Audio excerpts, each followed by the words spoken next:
You people always want special treatment. Sarah Collins doesn't even look up from her screen as she speaks to the man in khakis. Excuse me? Pay the fee or move along. Some of us have real work to do. Ma'am, I simply asked if you could help me rearrange. Does this look like a charity? Either pay up or try the Greyhound station. The man's hands clench once. Relax. His voice stays calm. I understand. Other passengers freeze. A woman gasps quietly. Someone mutters, Jesus Christ, under their breath. Sarah finally glances up, sees him still standing there. Are we done here? Because I have paying customers waiting. We're done. The man steps aside, takes out his phone, make a quiet call. Sarah has no idea what just happened. She will. In 8 minutes, everything changes. Sometimes the smallest actions have the largest consequences. 25 minutes before the confrontation, Marcus Lawson's phone rings in his hotel room. Daddy, are you coming home today? 8-year-old Emma's voice makes him smile. Marcus adjusts his tie, then thinks better of it and loosens the knot completely. Tomorrow night, sweetheart. Right after your soccer practice. Will you bring us presents? Emma, what did Mommy say about asking for presents? That good behavior is the best present. Her voice drops to a guilty whisper. But maybe just a small one? Marcus chuckles, pulling off the tie entirely. Business casual today. Keep it simple. We'll see. Put Mommy on the phone. Linda's voice comes through clearly. How's the hotel? Not too fancy, I hope. Hampton Inn. Same as always. Marcus folds the tie into his suitcase. You know I don't like wasting money on rooms I only sleep in. That's why we're still married after 15 years. Most men with your bank account would be staying at the Ritz. Most men with my bank account forgot where they came from. He checks his reflection in the bathroom mirror. Navy polo, khakis, comfortable walking shoes. Perfect. Dad always said money doesn't make you better than anyone, just more responsible for doing better. He'd be proud of what you've built. Marcus pauses, thinking of his father's calloused hands, the way he treated every customer at the hardware store like family, rich or poor, black or white. Everyone got the same respect. Hope so. The Atlanta contract could put us over $500 million this year. And you're still flying commercials. First class is just extra legroom. The coach gets you there at the same time. I love you, Marcus Lawson. Love you more. The call ends. Marcus grabs his carry-on, checks the contents one more time. Laptop, presentation materials, 3 bottles of North Carolina bourbon for the Atlanta clients. That bourbon pushes the bag overweight, but it's worth it. Personal touches matter in business. The drive to Charlotte Douglas takes 30 minutes through early morning traffic. Marcus keeps NPR low, mind already shifting to the day ahead. Lawson Logistics started with 1 truck, and his father's belief that treating people right pays dividends. Now they run freight operations across 6 states. Success hasn't changed his approach. Still shakes hands with warehouse workers. Still remembers names of administrative assistants. Still flies the same airline he's used for 8 years because consistency matters. Terminal C buzzes with Monday morning energy. Marcus joins the flow of travelers, noting the efficient operations, the generally positive staff interactions. North American Airways runs a professional operation, usually. He approaches the counter with the same quiet confidence he brings to client meetings. No attitude, no demands, just straightforward business courtesy. The gate agent looks stressed. Busy morning shift, probably dealing with delays and difficult passengers since 6 a.m. Marcus recognizes the signs. He's managed customer service teams before. He waits patiently while she finishes with the previous customer. Professional courtesy. His father taught him that everyone deserves respect, regardless of their job title. Good morning, Marcus says when his turn comes. Simple. Pleasant. No different than he'd greet his own employees. The bag weighs 53 pounds, 3 pounds over. Standard overweight fee applies. Marcus knows the rules. Also knows that sometimes, with a little courtesy and explanation, airline staff can help find solutions. I was hoping you might help me rearrange some items. Client gifts pushed it slightly over. He expects the usual professional response. Maybe helpful, maybe not, but professional. Instead, Sarah Collins looks at him with obvious annoyance. Her assumptions form immediately. Wrong assumptions. Sarah Collins barely glances at Marcus before typing aggressively on her keyboard. The overweight fee is $50, cash or card. I understand there's a fee, miss. I'm just asking if you could help me redistribute some items. It's mainly client gifts. Sir? Sarah's voice cuts sharp. I'm not your personal packing service. Pay the fee or step aside. The businessman behind Marcus shifts uncomfortably. A woman with her teenage daughter exchanges worried glances. The terminal's normal morning hum continues, but their small section grows quiet. Marcus keeps his voice steady. I fly this route monthly for business. Usually the staff is helpful with minor adjustments. Usually staff don't have to deal with passengers who can't follow basic baggage rules. Sarah's fingers drum impatiently on the counter. Some of us have quotas to meet. Of course, I apologize for the inconvenience. Perhaps we could just look. Sarah finally makes eye contact, her expression openly dismissive. I don't know what kind of discount website you used to book this ticket, but this isn't Southwest. We have standards here. The teenage girl behind Marcus whispers, "Oh my God," to her mother. A man in a business suit starts recording discreetly with his phone. Marcus blinks slowly, processes what he just heard. Excuse me? You heard me. Either pay $50 or find an airline more suited to your budget. Sarah's voice carries clearly to the growing line of passengers. Some people think they can charm their way out of fees. Ma'am, I simply asked for assistance rearranging items in my luggage. And I told you that's not my job. Sarah grabs his boarding pass, slams it down harder than necessary. Maybe next time I will travel lighter, or try Greyhound. The businessman behind Marcus mutters, "This is bullshit," under his breath. A woman pulls out her phone, starts typing rapidly. The teenage girl stares in shock. Marcus stands perfectly still. His jaw muscle twitches once. His hands remain relaxed at his sides, but his knuckles have gone slightly white. I see. His voice stays level, professional. And if I pay the fee? Then we process your bag and you go wait at your gate like everyone else. Sarah turns to her computer screen, dismissing him. Some people expect special treatment for no reason. Special treatment. Marcus repeats the phrase quietly, for asking about rearranging luggage. Exactly. Next, Sarah calls to the line behind Marcus, who hasn't moved. The businessman steps closer, clearly upset. Hey, wait a minute. Sir, please stay in line, Sarah snaps at him. Then back to Marcus. Are we done here? Because I have paying customers waiting. The phrase paying customers hangs in the air, implying Marcus isn't one, implying he doesn't belong. Marcus reaches into his wallet, pulls out a credit card. The Black American Express Centurion card catches the fluorescent light briefly before he sets it on the counter. Sarah grabs it without looking, runs it through the system. $50 charge, approved instantly. There. Was that so hard? She drops the card on the counter rather than handing it back. Your flight leaves from gate B47. Boarding starts at 8:10. Marcus picks up his card, slides it back into his wallet, takes his boarding pass. Thank you for your assistance. His tone remains polite, respectful, but something has shifted in his posture. The businessman behind him looks angry enough to speak up. The mother and daughter watch with obvious sympathy. Several passengers now have their phones out.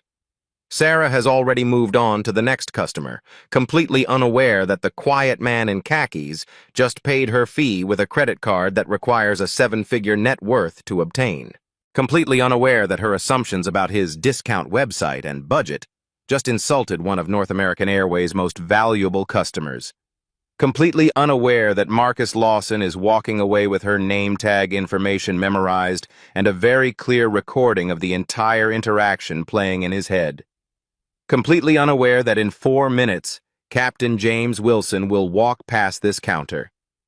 Marcus steps away from the counter, but the businessman behind him doesn't move forward. "Excuse me, miss, but that was completely inappropriate." Sarah's head snaps up. "I'm sorry, what?" "The way you just treated that gentleman. Completely unprofessional." The businessman, mid-50s, expensive suit, obvious frequent traveler, stands his ground. He asked a simple question about rearranging luggage. Sarah's face flushes. "Sir, I need you to mind your own business and step forward for processing." "My business is watching you discriminate against customers." He holds up his phone. "And I got most of it recorded." The woman with the teenage daughter nods agreement. "That was really uncool what you said to him." Other passengers in line begin murmuring. Someone says discrimination loud enough to carry. A man in a pilot's uniform 3 counters down glances over with interest. Sarah feels the scrutiny building. Her morning has been difficult. 2 delayed flights, 3 overweight baggage arguments, and a supervisor who's been breathing down her neck about processing times.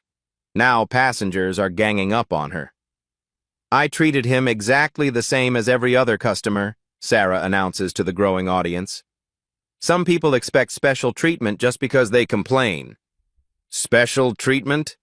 The businessman's voice rises. "He asked you to help rearrange his luggage. That's standard customer service." Standard customer service doesn't include personal packing assistance for passengers who can't follow weight limits. Sarah's voice carries across the gate area now. "Some people need to learn to travel within their means." A young woman behind the mother-daughter pair starts typing furiously on her phone. Her thumbs move rapidly across the screen, definitely posting to social media. Marcus stands near the departure board, listening to strangers defend him. He pulls out his phone, appears to check messages, but actually opens his voice recorder app, starts capturing the escalating confrontation. "Ma'am, there's no need to be rude," the mother says, stepping closer to the counter. "My daughter and I heard everything. You were way out of line." "Out of line?" Sarah's voice hits a higher pitch. "I'm doing my job. Some passengers think they can charm their way out of fees with sob stories about client gifts." The teenager whispers loudly to her mother, "Mom, can you believe she's still going?" Sarah hears the whisper, sees the phone recordings, notices other passengers gathering to watch. The pressure makes her double down instead of backing down. "You know what? I've been doing this job for 6 years. I know exactly what kind of passenger tries to talk their way out of fees." She points in Marcus's direction without looking at him. "Discount tickets, budget travelers, always trying to bend the rules." Dead silence falls over the immediate area. The businessman with the recording phone stares at her in disbelief. "Did you just say what I think you said?" "I said what I said." Sarah crosses her arms. "Some people need to fly airlines more suited to their financial situation." "Holy shit," someone mutters from the back of the line. A gate agent, 2 counters down, starts walking over, recognizing that the situation has spiraled out of control. Her name tag reads, Jennifer Martinez, Supervisor. Marcus continues recording everything. Note the security camera mounted directly above the counter. Note the growing crowd. Note that Sarah Collins appears completely unaware that she's destroying her own career in real time. "Miss, I think you need to call your supervisor," the businessman demands. "My supervisor is busy with actual airline business," Sarah snaps back. "Unlike some people, we have work to do." "I want to speak to whoever's in charge of this gate area immediately. And I want passengers who follow basic instructions and don't waste my time arguing about fees they should just pay." Sarah's voice reaches peak frustration. "Some of us have quotas to meet and real customers to serve." Jennifer Martinez arrives at the counter. "Sarah, what's the situation here?" "Nothing I can't handle. Passengers complaining about standard baggage policies." "Standard policies?" The businessman turns to Jennifer. Your agent just told that gentleman he should try Greyhound. Said he needs to find an airline more suited to his budget. All because he asked for help rearranging overweight luggage. Jennifer's expression changes immediately. Professional alarm.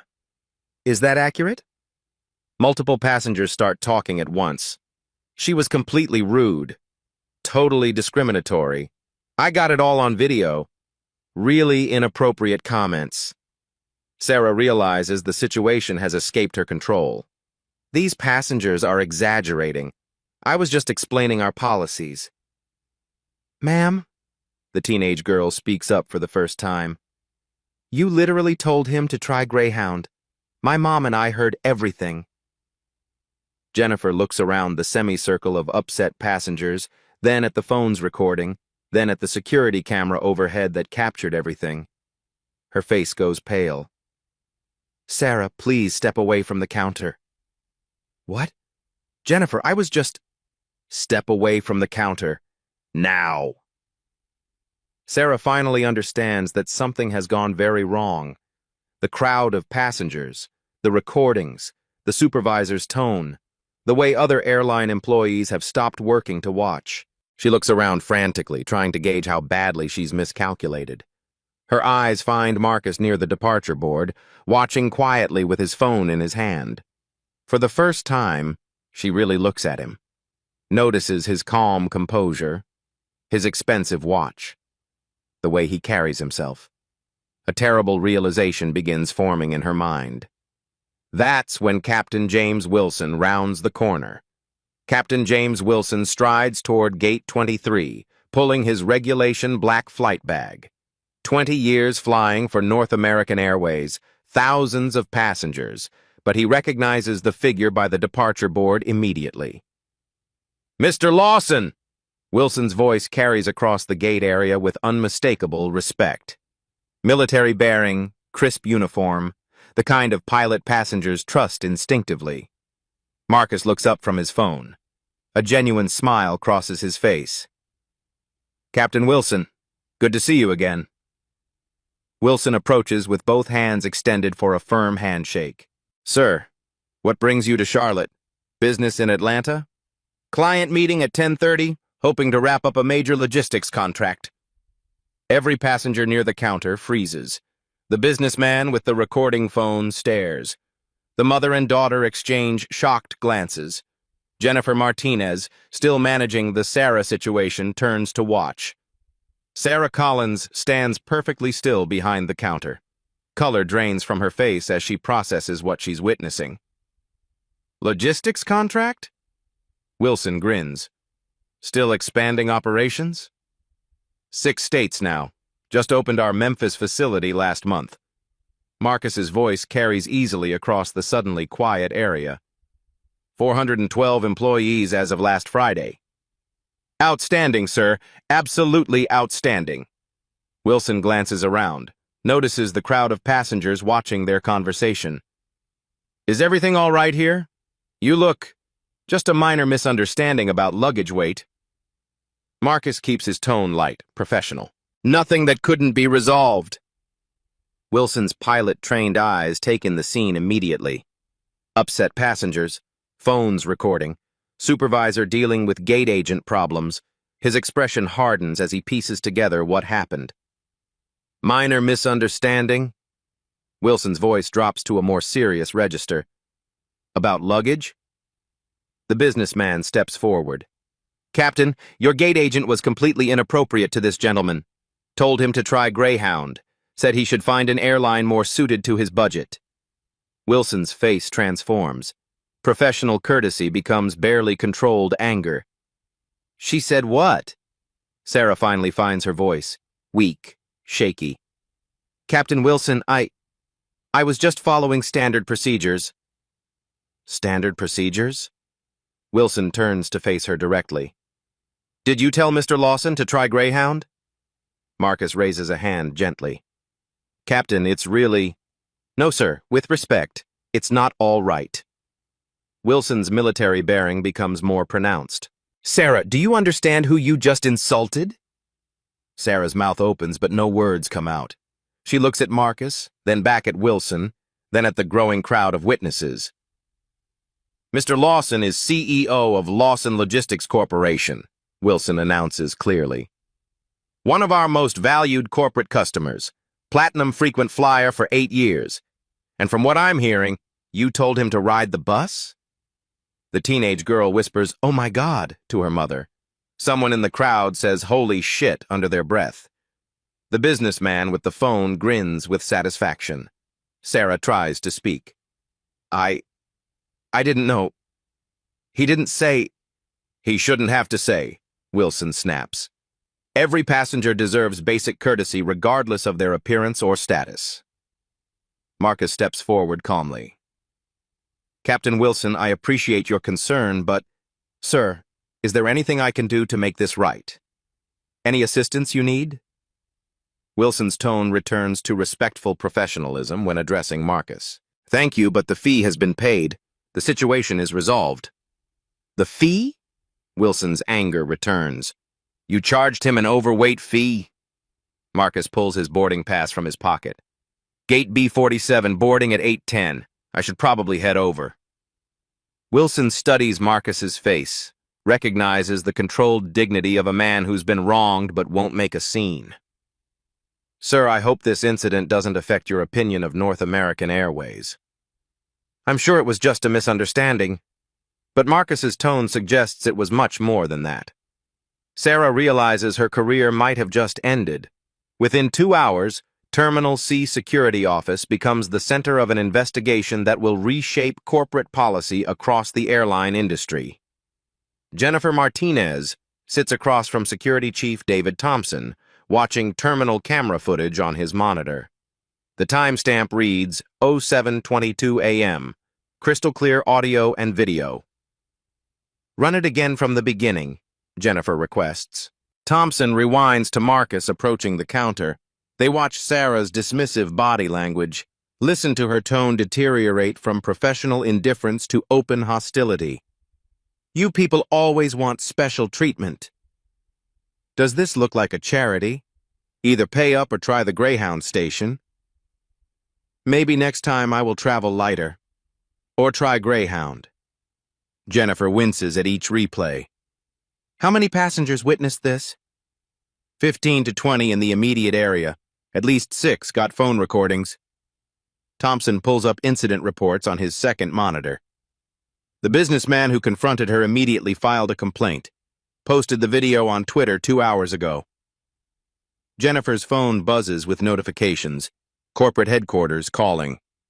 Ms. Martinez, this is Regional Director Tom Anderson. We need to discuss the Charlotte incident immediately. Sir, I'm reviewing the security footage now. The footage is the least of our problems. Do you understand who Sarah Collins insulted this morning? Jennifer checks her notes. Marcus Lawson, passenger on Flight 1456 to Atlanta.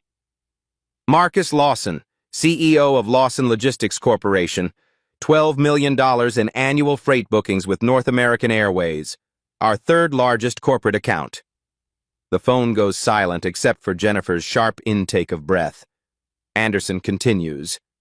His assistant just called our corporate customer service line. Apparently, Mr. Lawson requested Sarah's full employment record, the security footage, and a meeting with executive leadership. Oh, God. Pull Sarah's personnel file immediately. I want her complete service history on my desk in 1 hour. Jennifer opens Sarah's employee record while still on the call. 6 years employment, generally positive performance reviews, but scrolling deeper into customer complaints reveals a troubling pattern. April 2024. The agent was dismissive and rude, made comments about my appearance. In February 2024. Felt discriminated against based on how I was dressed. The agent made assumptions about my ticket type. November 2023. The agent told me I should fly a different kind of airline. Very unprofessional. September 2023. Made me feel unwelcome. Keep emphasizing that I was flying economy like it was shameful. Jennifer counts 12 similar complaints over 18 months, all from minority passengers, all describing identical behavior patterns. Sir, we have a problem. Multiple complaints showing discriminatory patterns. How multiple? 12 documented incidents since 2023, all involving minority passengers, all describing the same dismissive treatment. Anderson's voice turns grim. Forward everything to legal immediately, and find out who approved her for senior agent status despite these complaints. 20 miles away, Patricia Hayes sits in the Charlotte Observer newsroom, studying the Twitter video on her phone. 15,000 retweets in 3 hours. Comments pouring in from travelers sharing their own discrimination stories. Her editor walks over. Are you seeing this airline thing? Already making calls. The passenger they insulted is Marcus Lawson. Should I know that name? Patricia pulls up Lawson Logistics on her computer. Local success story. Started with 1 truck in 2004. Now runs freight operations across 6 southeastern states. Employs over 400 people. Perfect family man reputation. And some gate agent told him to ride Greyhound? Gets better. I called NAAA corporate. They're in full panic mode. Transferred me 3 times before hanging up. Sounds like our front page story. Patricia starts typing her investigation outline. Corporate discrimination, pattern behavior, economic impact. David versus Goliath with a twist. David has a corporate bank account. Her phone rings. Blocked number. Charlotte Observer, this is Patricia. Ms. Hayes? I work for North American Airways. I can't give my name, but I saw your number on the company investigation notice. Patricia grabs her recorder. I'm listening. What happened this morning isn't isolated. We've been trying to get proper bias training for years. Management keeps cutting the budget. Can you prove that? I have emails, budget proposals, training requests that got denied. Sarah Collins should have been suspended after the 3rd complaint, but HR kept protecting her metrics. Metrics? She processes passengers fast. Management cares more about speed than courtesy. We're basically incentivized to move people through quickly rather than help them. Would you be willing to meet in person? I can't, but check the anonymous employee survey from last year. 73% of frontline staff reported witnessing discriminatory behavior they felt unable to address. The line goes dead. Patricia immediately calls NAAA Corporate Communications. This is Patricia Hayes, Charlotte Observer. I'm investigating the Marcus Lawson incident. Would you like to comment on your employee bias training programs? Hold, please. 5 minutes of hold music. Then, Ms. Hayes, we'll need to call you back. When? We'll call you back. They don't call back. Meanwhile, at Lawson Logistics headquarters, Marcus sits in his corner office overlooking downtown Charlotte. His assistant, Rebecca, brings coffee and a stack of documents. The NAA executives want to schedule a meeting as soon as possible. They've called 4 times. Marcus doesn't look up from his laptop. What about the contract renewal paperwork? Still on your desk, due next Friday. And competitor quotes? Delta and United both submitted proposals last month, both offering significant discounts to win our business. Marcus finally looks up. Interesting timing. His phone buzzes with a text from Linda. Saw the news video. You okay? Kids want to know if Daddy is famous now. Marcus smiles for the first time all day. Types back. Just proving Grandpa's lessons still work. Home tomorrow night as planned. But he also opens a new document on his computer. Starts typing notes about systemic discrimination, employee training failures, and corporate accountability. This isn't about one gate agent anymore. It's about an industry that's forgotten basic human dignity in pursuit of operational efficiency. Rebecca knocks and enters. Mr. Lawson? Patricia Hayes from the Charlotte Observer is online too. Says she's investigating discrimination in airline customer service. Marcus considers for a moment. Transfer her through. 2 minutes later. Mr. Lawson, thank you for taking my call. I'm hoping you'll share your experience from this morning. Ms. Hayes, I believe in facts over emotions. The security footage speaks for itself. Would you be willing to go on record about systemic issues in airline customer service? Marcus looks at the photo on his desk. Linda and the kids at Emma's last soccer game. All smiles and Sunday afternoon happiness. Let me ask you something, Ms. Hayes. How many other Marcus Lawsons don't have corporate accounts and media attention to protect them? That's exactly what I'm trying to find out. Then yes, let's schedule an interview. By 6 p.m., the story has grown beyond one incident. Social media erupts with hashtag #RespectAllPassengers. Travelers share discrimination stories. Employees leak internal emails. Stock analysts question NAA's customer service policies. Sarah Collins sits in her apartment, watching her career implode on cable news. Marcus Lawson prepares for a fight that will change everything. North American Airways corporate headquarters in Atlanta becomes a war room by noon. Stock price down 4%.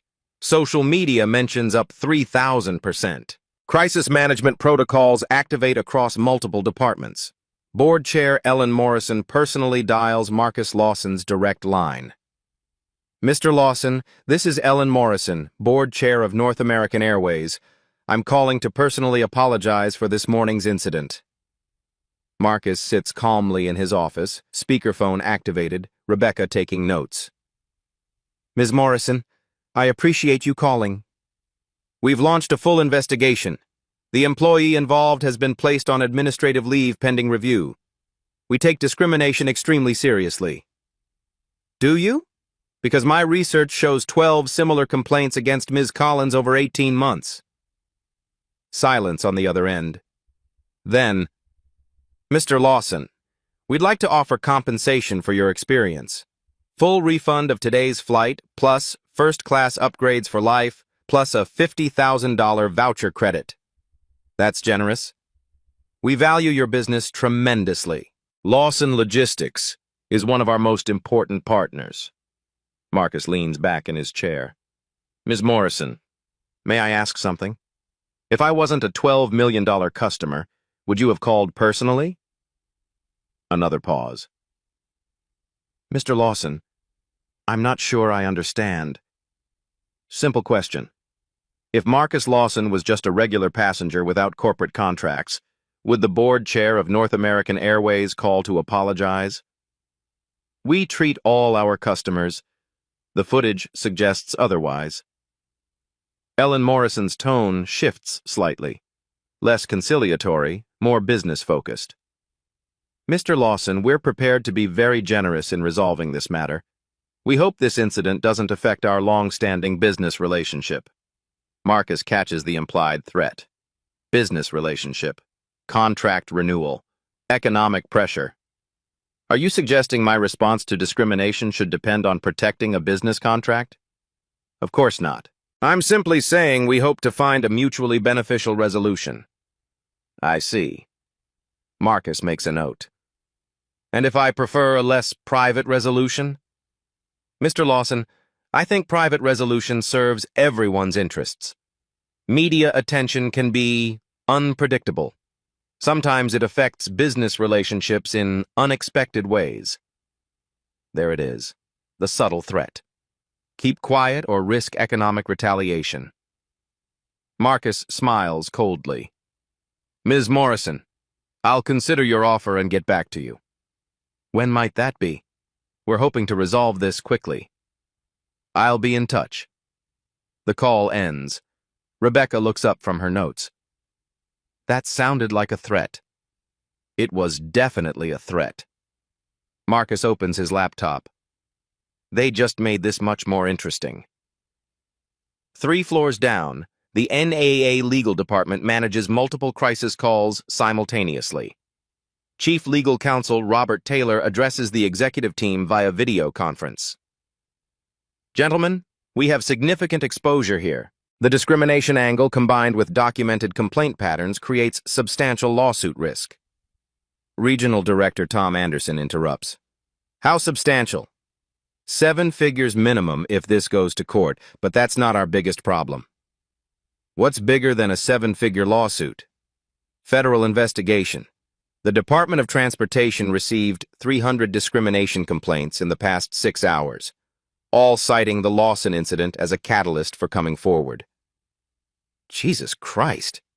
It gets worse. Lawson's contract renewal is next Friday. If he switches to a competitor and takes his $12 million annual revenue with him, we lose more than any lawsuit settlement. Exactly. And if other corporate accounts follow his lead? Ellen Morrison rejoins the call. I just spoke with Lawson directly. Offered first class for life plus $50,000 in vouchers. Did he accept? He asked whether I'd call personally if he wasn't a major customer, then suggested he might prefer a less private resolution. That's not good. He's planning something bigger than a settlement. And frankly, after listening to that security footage, I understand why. Tom Anderson checks his watch. His flight landed in Atlanta an hour ago. He's probably in his client meeting right now. What if the contract renewal gives us leverage? What kind of leverage?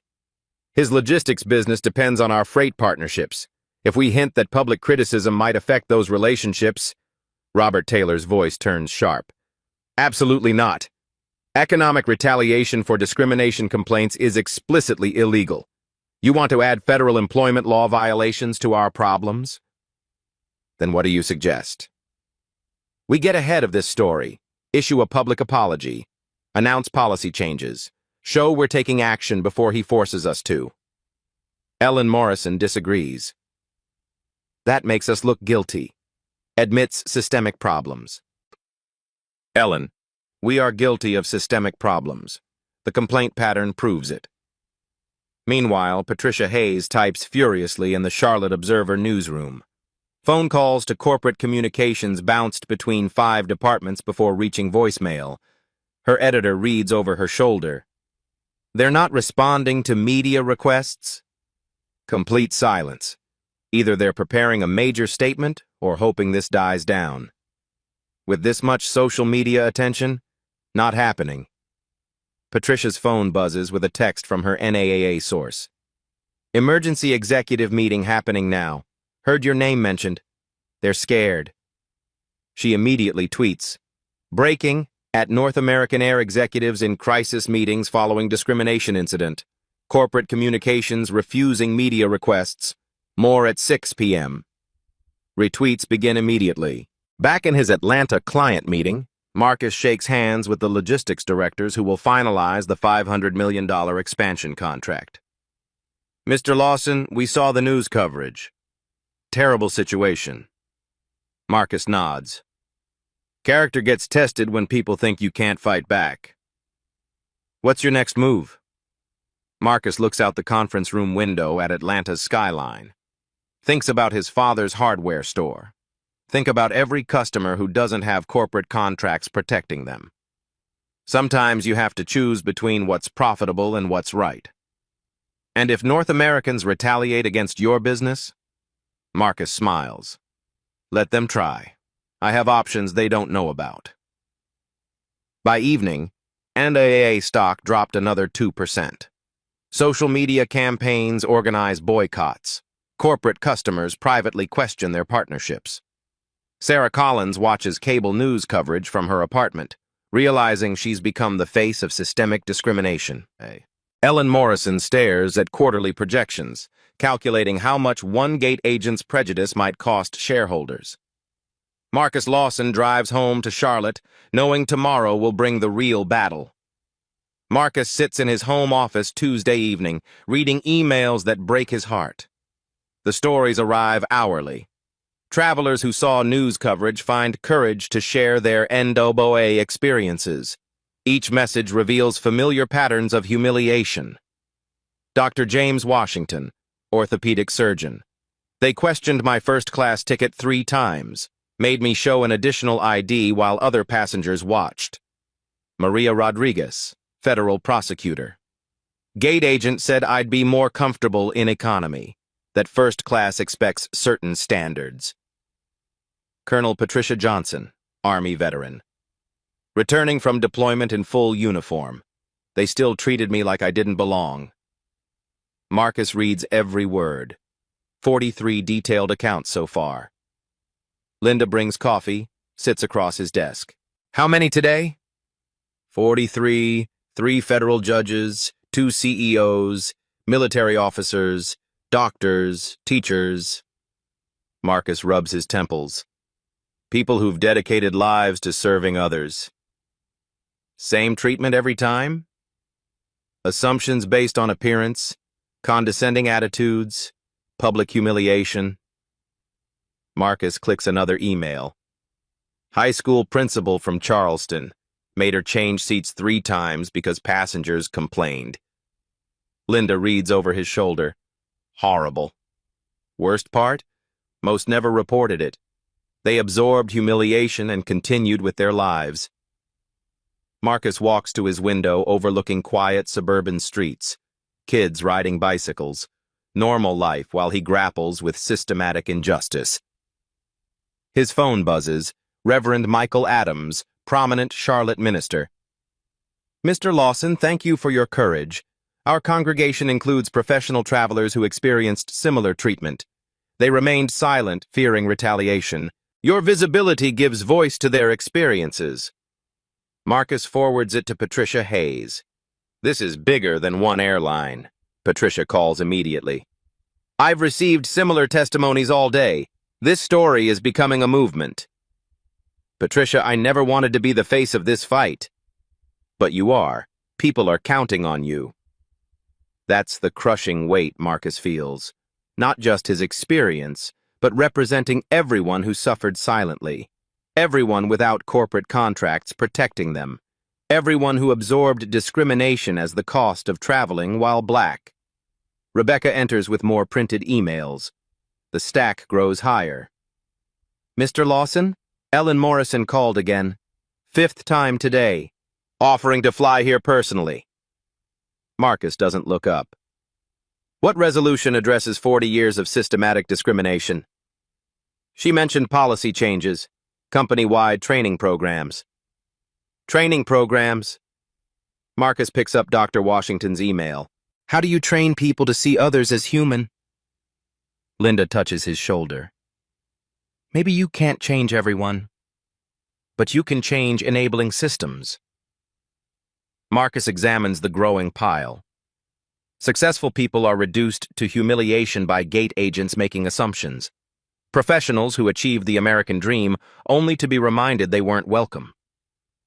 The problem runs deeper than North American Airways, which makes this matter more than personal experience. Marcus nods. These people trusted me with their stories. They deserve more than settlement checks and corporate apologies. What are you thinking? Dad's hardware store. He never needed bias training seminars, never required policies about treating customers respectfully. He just did it. Your father didn't work for corporations with quarterly profit pressure. Marcus returns to the emails. Teacher humiliated during school trip. The veteran was denied luggage assistance despite physical disabilities. Maybe that's the real problem. We've built systems rewarding speed over humanity, metrics over dignity. The phone rings. Charlotte City Council member Ray Johnson. Mr. Lawson, I've followed your story.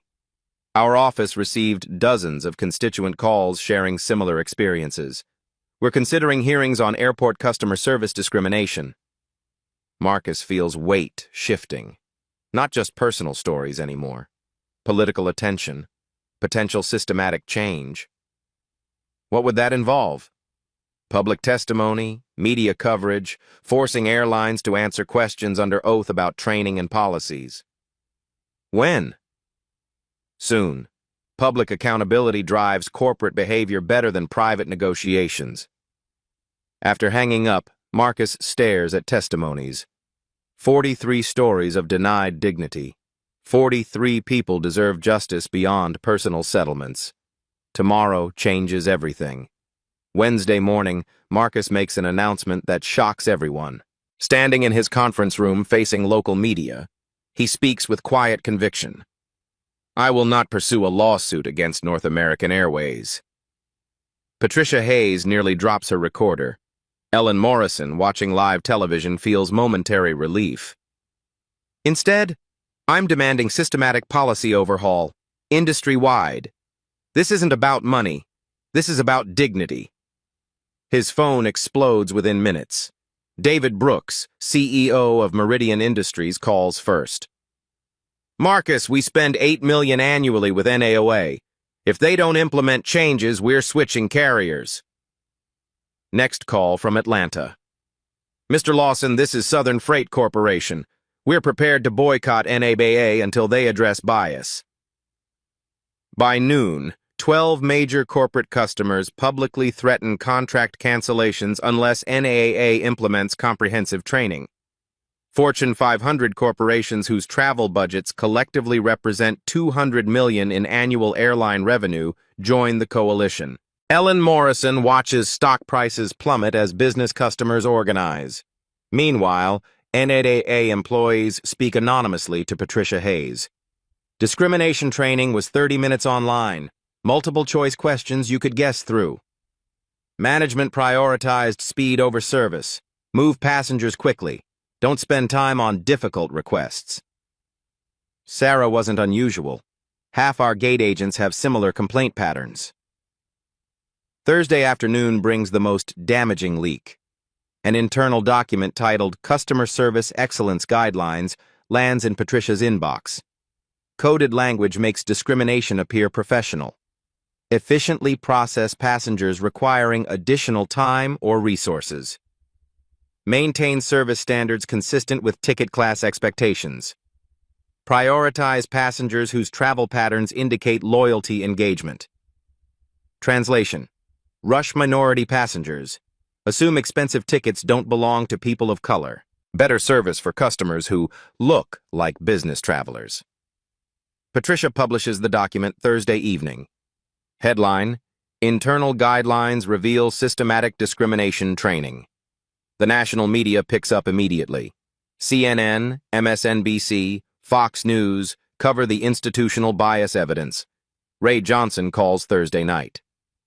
The City Council voted unanimously. Public hearings on airport customer service standards scheduled. NAAA's terminal contract renews next year. Meaning? Charlotte Douglas generates 40% of their southeastern revenue. They can't afford losing airport access. Marcus feels momentum building. Not his fight anymore, but a movement demanding accountability. Other airlines begin damage control. Delta announces enhanced training. United pledges oversight improvements. Southwest launches Dignity for All Passengers initiatives. The industry realizes NAAA's crisis could become everyone's problem.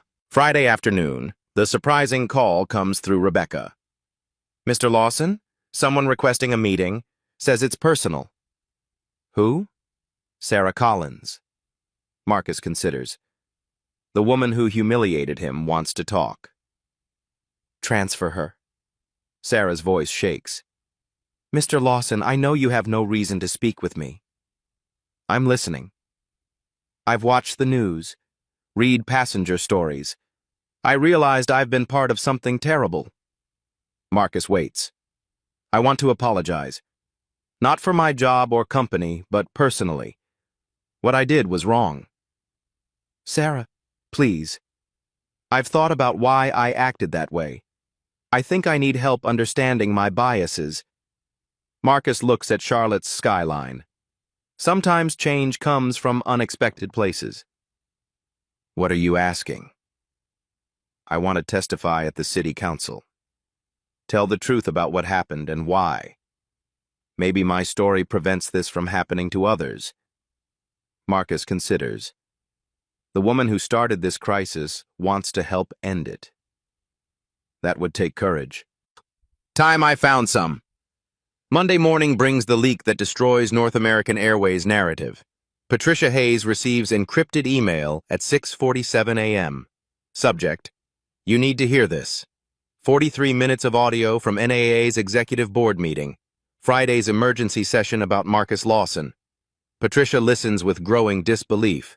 Ellen Morrison's voice.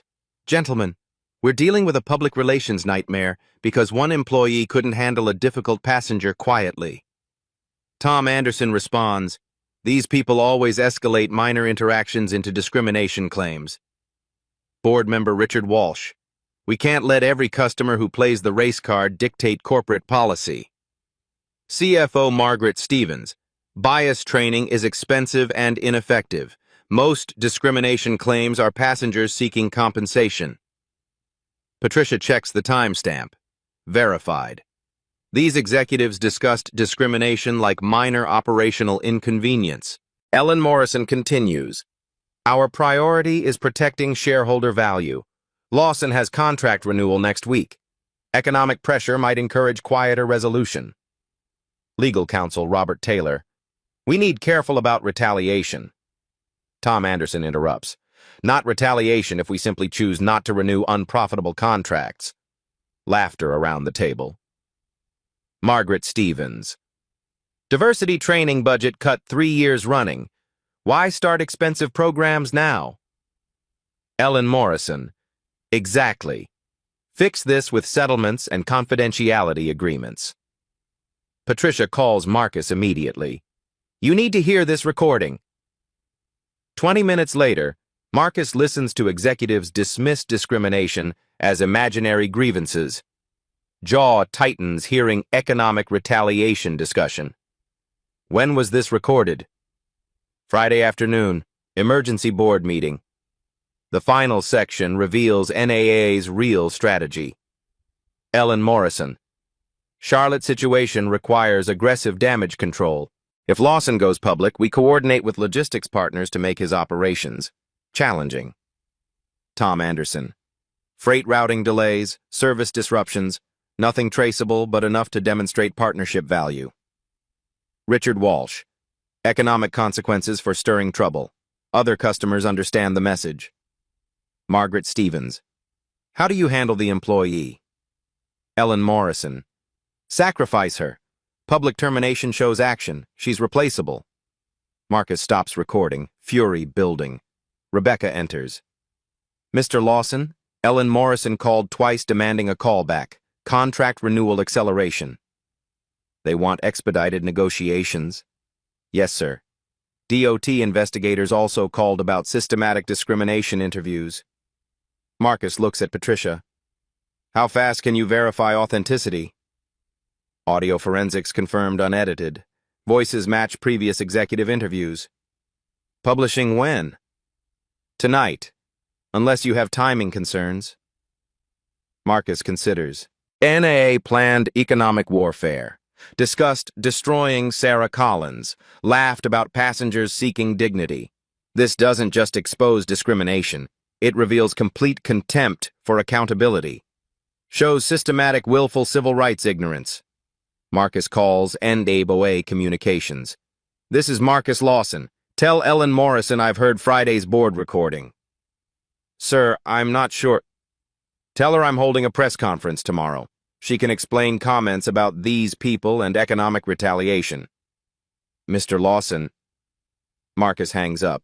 The phone rings immediately. Ellen Morrison. I think there's been misunderstanding. No misunderstanding. Heard every word. That recording was illegal. Truth doesn't become false because of the revelation method. Silence. What do you want? Marcus examines passenger testimonies. 47 dignity stories. People counting on justice. What I've always wanted. Change. Real change. Now I have evidence to force it. Everything has changed. Charlotte City Council chambers overflow with supporters, media, and airline executives on Tuesday morning. Councilman Ray Johnson calls the hearing to order. We're here to address systematic discrimination in airport customer service and its impact on our community. Marcus sits calmly at the witness table, facing packed galleries. Ellen Morrison and her legal team occupy the front row, expressions grim. Mr. Lawson, please share your experience with this council. Marcus speaks without notes, voice steady and authoritative. 3 weeks ago, I experienced discrimination that revealed systematic problems. But this hearing isn't about one incident. It's about dignity denied to countless passengers. He gestures to the gallery filled with testimony supporters. Dr. James Washington, distinguished surgeon, questioned about his first-class ticket. Colonel Patricia Johnson, Army veteran, told she didn't fit business-class standards. Maria Rodriguez, federal prosecutor, directed to more suitable seating. Murmurs ripple through the chamber. These aren't isolated incidents.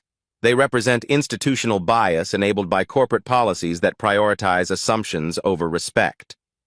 Councilwoman Angela Davis leans forward. Mr. Lawson, what changes do you recommend? Mandatory bias training with measurable outcomes. Independent oversight of customer service complaints. Economic consequences for airlines that tolerate discrimination. Ellen Morrison's attorney objects. Mr. Lawson lacks expertise in airline operations. I have expertise in human dignity, Marcus responds firmly. Something your client's board meeting recording suggests needs explanation. Ray Johnson calls Ellen Morrison to testify. She approaches reluctantly, the legal team flanking her. North American Airways regrets any misunderstanding regarding Mr. Lawson's experience. Misunderstanding? Councilman Robert Wilson plays the board meeting audio through chamber speakers. Ellen Morrison's recorded voice fills the room. These people always escalate minor interactions into discrimination claims. Gasps echo through the gallery. A woman shouts, "Shame!" before being quieted. Ms. Morrison, do you stand by these comments? That recording was taken without consent. Do you stand by these comments?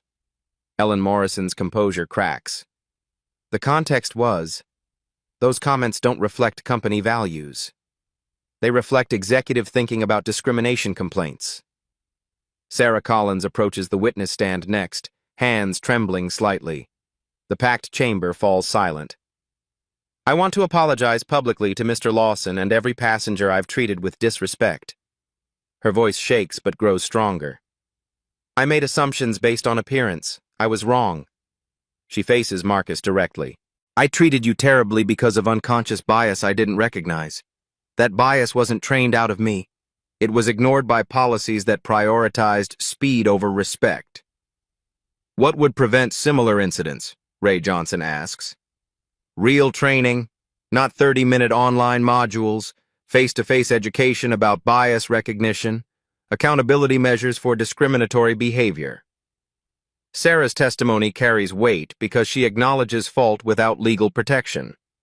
Dr. Washington testifies about medical conferences disrupted by airline humiliation. Colonel Johnson describes military honors ceremonies overshadowed by travel discrimination.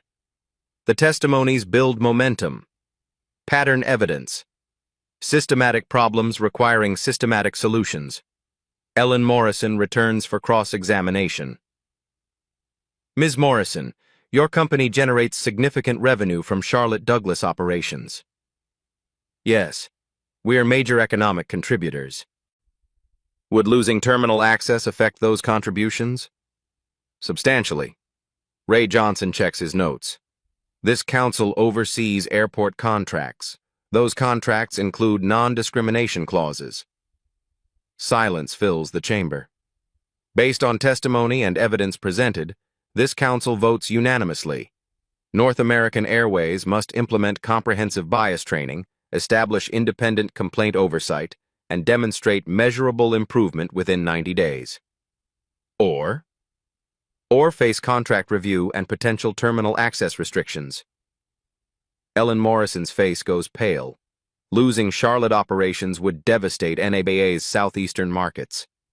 Marcus feels vindication but also responsibility. Change demanded continued vigilance. 3 months later, the transformation would exceed everyone's expectations. 3 months later, the transformation is remarkable. North American Airways implements the most comprehensive bias training program in airline history. Real facilitators, interactive workshops, measurable behavioral changes. Sarah Collins becomes their lead diversity trainer. Marcus renews his contract with strengthened anti-discrimination clauses. His business thrives. More importantly, passenger complaints drop 78% system-wide. Other airlines adopt similar programs proactively. Delta's Respect for All initiative. United's bias recognition training. Southwest's Dignity First customer service protocols. The Department of Transportation issues new federal guidelines for airline customer service standards. The Lawson Protocol became an industry shorthand for treating every passenger with equal respect. Sarah and Marcus meet privately at Charlotte's airport 6 months after the incident. She's training gate agents in unconscious bias recognition.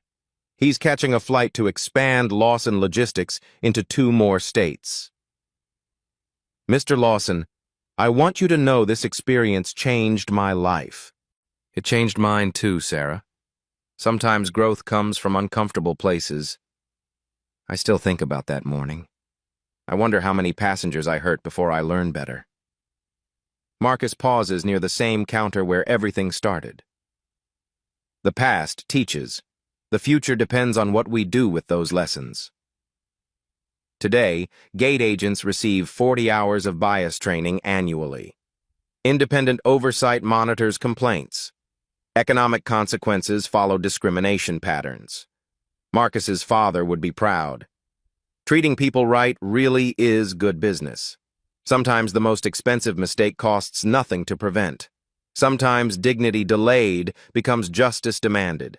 Sometimes ordinary people create extraordinary change. What discrimination have you witnessed that could be prevented with courage?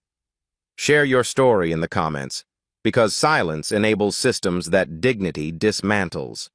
Hit subscribe for more stories proving that respect costs nothing but pays dividends forever. Remember, everyone deserves basic human dignity, regardless of their appearance, background, or bank account. The story you heard today wasn't cleaned up. It was told exactly as it happened. At Black Voices Uncut, we believe that's the only way truth can live. If you felt something, hit like, comment, and your reaction, and subscribe. Every week, we bring you voices that refuse to be silenced.